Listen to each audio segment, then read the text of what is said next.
A gente sempre sabe e pode falar melhor sobre o nosso tempo depois que transcorrem alguns anos, não é? Eu acho que a literatura ela deverá encontrar um caminho satisfatório com a mescla de materiais, não é? Especialmente nós, que estamos habituados a mesclar os materiais mais diversos, não é? A tendência é essa que, digamos, os gêneros eles percam a sua homogeneidade, não é? E a separação entre ficção e documentário, não é?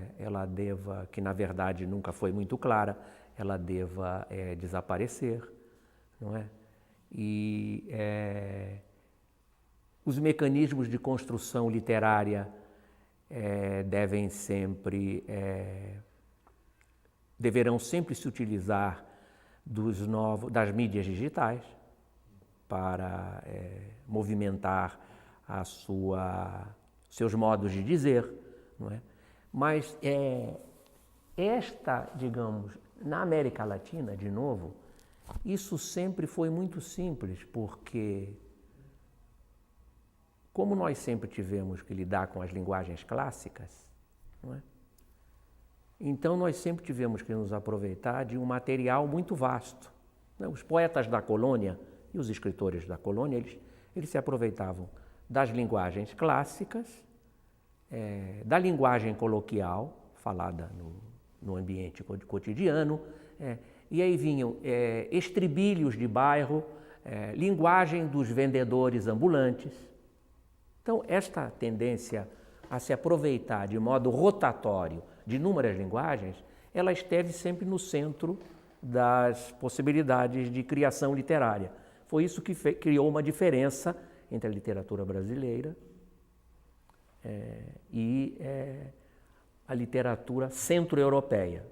Digo centro-europeia porque na Espanha e Portugal já acontecia algo um pouco diferente, com a presença dos árabes lá durante muito tempo. Já foi uma outra coisa. Então, para a literatura da América Latina, sempre se colocou a questão da multiplicidade e da variação.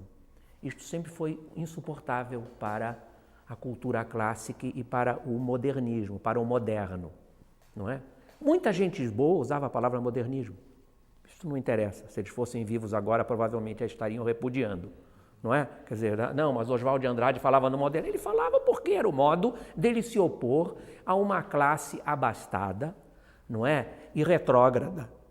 E retrógrada que ainda praticava o parnaso simbolismo. Então ele falava que tinha que ser moderno, não é? Mas nós não precisamos fazer isso agora, não é? Tanto que a poesia do Oswald de Andrade reunia inventos tecnológicos e uma bateria tupinizante, que era o que se poderia chamar de mais antigo, mas muito atual na sociedade brasileira e paulistana da época, não é? Então sempre essa relação entre o atual e o primitivo que nos distingue, e neste primitivo há muita essa multiplicidade e variação, que é a coisa mais insuportável para a ciência positivista, que gosta sempre de selecionar as coisas a partir do mais desordenado ao mais ordenado. Ou seja, aquilo que é mais avançado, não é? Formas mais proliferantes e menos inteligíveis, onde aparece muito o acaso, o fenômeno do acaso, que se dão em grande medida nas periferias, não é? E isso vai sendo decantado na direção de formas mais rígidas, normativamente ordenadas, que seriam as formas mais clássicas. Então, a América Latina, ela recolocou na ordem das coisas a multiplicidade e a variação. Isto é terrível, não é? Para o pensamento. Por isso, isso é sempre considerado como erro, desordem, degradação, até agora. Isso não mudou. E as nossas classes intelectuais foram educadas para considerar isso como um problema, desde a República e muito antes dela. Os jornalistas, eles tinham formação positivista, não é? Então a civilização sempre foi a Europa e nós éramos a barbárie, porque era o lugar da proliferação do múltiplo. Por outro lado, isso nos permitiu aderir a essas multilinguagens do cotidiano. Então, para nós, trabalhar com os novos meios sempre foi muito fácil. Por isso que nós sempre tivemos uma televisão muito forte, de muito boa qualidade. Péssima do ponto de vista informativo, não é?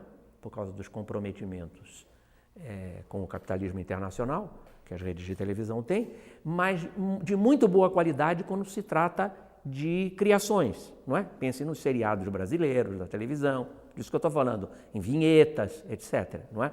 Então a televisão tem o Jornal Nacional, que é o que há de pior na história da televisão, não é? Pelos comprometimentos, porque é uma sucursal de Washington, evidentemente, não é? E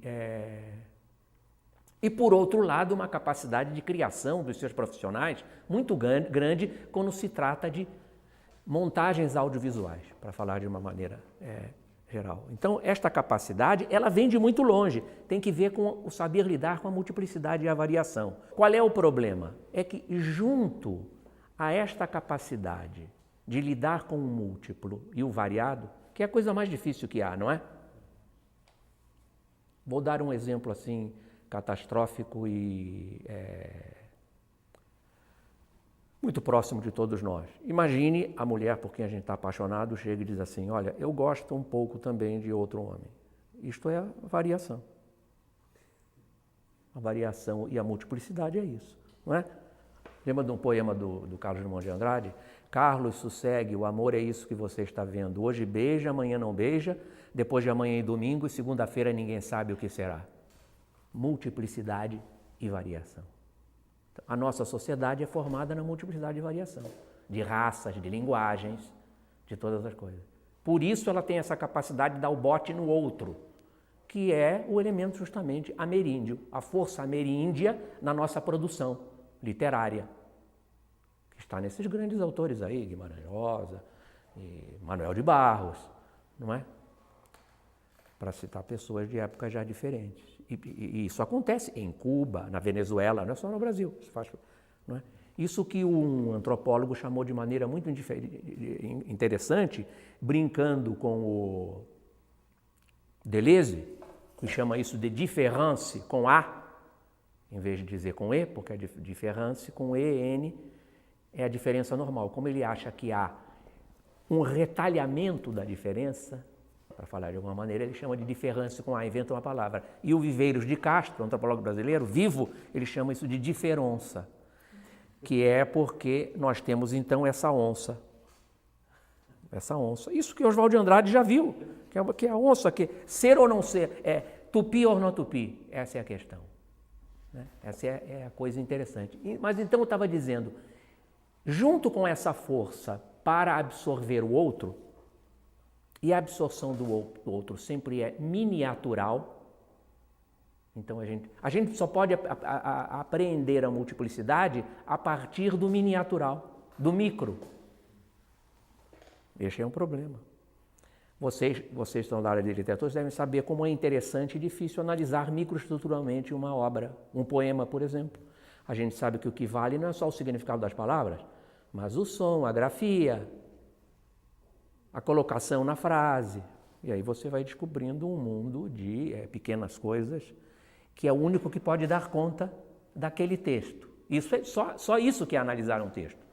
Assim, quando uma pessoa fala, se você observa o modo como ela abre e fecha a boca, o modo como pronuncia certas palavras, você vai percebendo se aquela pessoa é mais ou menos interessante. Ou se ela é uma cópia do pai, da mãe, ou da época, ou do sistema. Isso não há dúvida. É somente nas análises microestruturais que se pode dar conta da riqueza de um texto.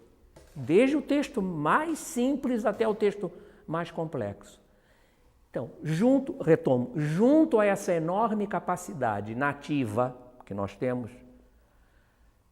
porque nascemos da contribuição de todas as raças sem que possamos ser nenhuma, nós somos todas ao mesmo tempo, todos nós.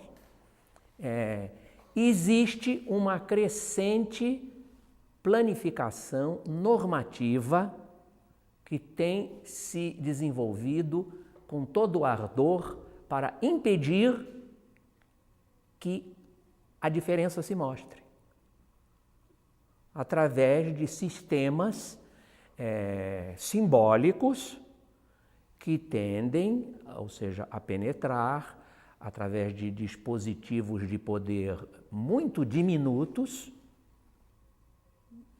nos neurônios de todo mundo, digamos assim, e estabelecer a unidade, a pasmaceira, como regra. Não é?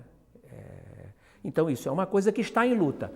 A literatura, ela tem sempre, a literatura e qualquer arte tem que lutar constantemente contra isto. Revirar pelo avesso esses formatos, não é? Esses formatos estabelecidos. Então, o risco dela, o risco e a crise, não é justamente a capacidade de desenvolver procedimentos que possam continuamente profanar e incluir, ou seja, e desafiar, fazer implodir essa linguagem normativa com algo que para usar uma palavra do Agamben, ingovernável. Né? O Agamben é muito pessimista, porque ele vem da Europa, é um judeu italiano, teve o problema do Holocausto. Eu sou brasileiro, então eu tenho um certo otimismo. Então, eu acredito que esse ingovernável possa ser continuamente produzido. Mas essa é uma tarefa difícil. Os autores sempre viram esta necessidade, sempre viram como esses dispositivos se situam na linguagem.